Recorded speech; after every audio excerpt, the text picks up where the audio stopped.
नक्सलवाद धीरे धीरे सिमटता जा रहा है मान्यवर, और मैं इतना कहना चाहता हूं कि जो मारे गए हैं उसमें बहुत सारे इनके प्रमुख नेता हैं। इसके कारण उनका पूरा आंदोलन चरमरा गया है, एकदम चरमरा गया है, और कई सारे करोड़ों के रुपया के इनाम थे, ऐसे लोग सरेंडर भी हो गए। मारे गए जोनल कमेटी के मेंबर 1, सब जोनल कमेटी के 5, स्टेट लेवल कमेटी के 2, डिविजनल कमेटी के 31 और 59 एरिया कमेटी के मेंबर मारे गए मान्यवर। ये आंकड़ा कभी भी आत्मसमर्पण के लिए भी हम लचीली पॉलिसी लेकर आए, और जो लोग हमारी सरकार की घोषणाओं के पीछे मखौल उठाते कि कई सरकारें बदल गई, कुछ नहीं हुआ, मैं बड़े आनंद और विश्वास के साथ कहना चाहता हूं, ये सरकार के रहते ही ये देश नक्सल समस्या से मुक्त हो जाएगा मान्यवर। इसमें किसी को सरकार,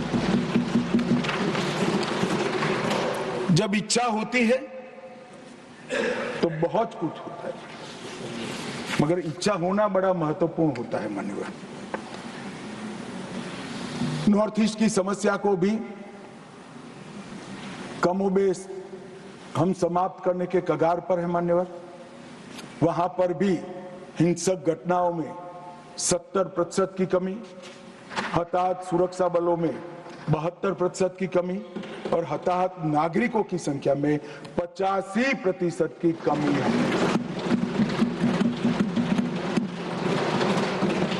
हमारी सरकार आने के बाद हमें सब हथियारी ग्रुपों से बातचीत की मान्यवर। 19 से अब तक 12 महत्वपूर्ण शांति समझौते किए। 2020 में NLFD के साथ, 21 में ब्रू रियांग के साथ, 22 में कार्बी के साथ, 2022 में आदिवासियों के साथ, आदिवासी संगठनों के साथ, 2022 में असम मेघालय अंतरराज्यीय सीमा का समझौता, 2023 में DNLA, UNLF और उल्फा का समझौता, असम और अरुणाचल प्रदेश का अंतरराज्यीय सीमा का समझौता, 24 में त्रिपुरा के साथ समझौता, NLFT और ATTF के साथ समझौता। कुल मिलाकर मान्यवर 10,900 युवा हथियार डालकर मेन स्ट्रीम में आए हैं। मैं अभी बोडोलैंड जाकर आया हूं मान्यवर। हजारों युवा आज विकास के रास्ते पर चल पड़े हैं, अपनी ही बोडो मातृभाषा में पढ़ते हैं, अपना ही धर्म अनुसरित करते हैं और विकास के काम। ये बोडोलैंड का समझौता जब हुआ तब सब मजाक उड़ाते कि समझौते धरे के धरे रह जाएंगे। आज मैं कार्यक्रम देख कर आया हूं, मोदी जी गए, 5 लाख बोडो युवा, वृद्ध, अबला, नागरिक सब। मैं कुछ दिन पहले ही बोडोलैंड जाकर आया हूं मान्यवर। परिस्थिति बदल गई है। आसाम के अंदर 5 लाख करोड़ का इन्वेस्टमेंट का MOU होता है। एक आसाम के अंदर इंडस्ट्री एक जमाने में स्वप्न माना जाता था, आज वहां पर शांति है मान्यवर। अब सपा की परिधि को भी 70% तक हमने कम कर दिया है, और मान्यवर ब्रू पुनर्वास समझौता जो है, मैं सदन का ध्यान जरूर देना चाहता हूं, क्योंकि अपने ही देश में मिजोरम से भागकर त्रिपुरा में बिल्कुल दयनीय जीवन जीने वाले अपने ही आदिवासी भाई थे मान्यवर। एक घर में, एक झोंपड़ी में, घर तो क्या होता है, एक झोंपड़ी में 18 लोगों का परिवार रहता था मान्यवर, और राहत के नाम पर यहां से पर व्यक्ति 2 किलो चावल जाता था।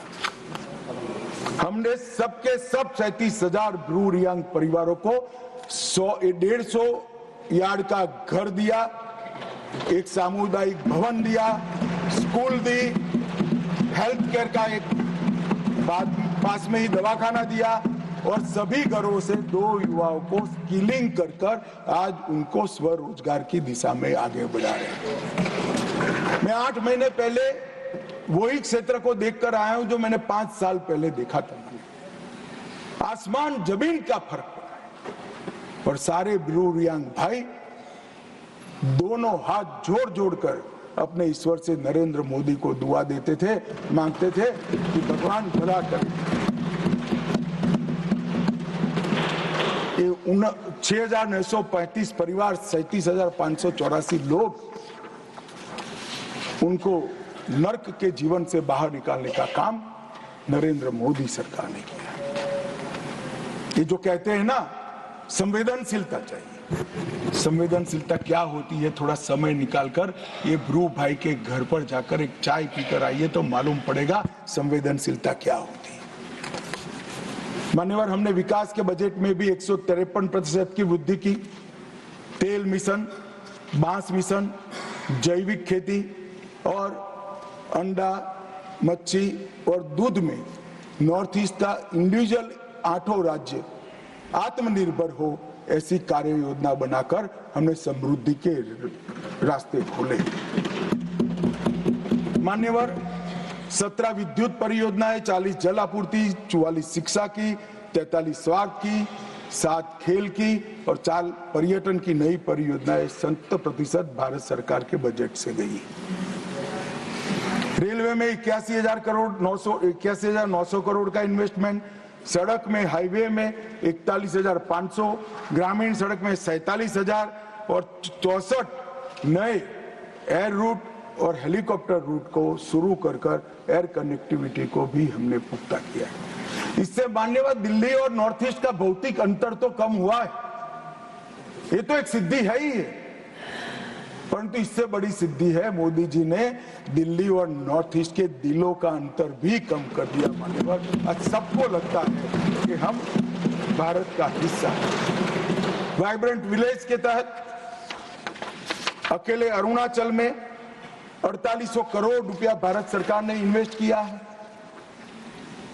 चोटियों पर बसे गांव जो मानते थे कि हम भारत का अंतिम गांव है, मोदी जी ने एक बड़े सरल शब्द से भारत के अंतिम गांव को भारत का पहला गांव देख लिया।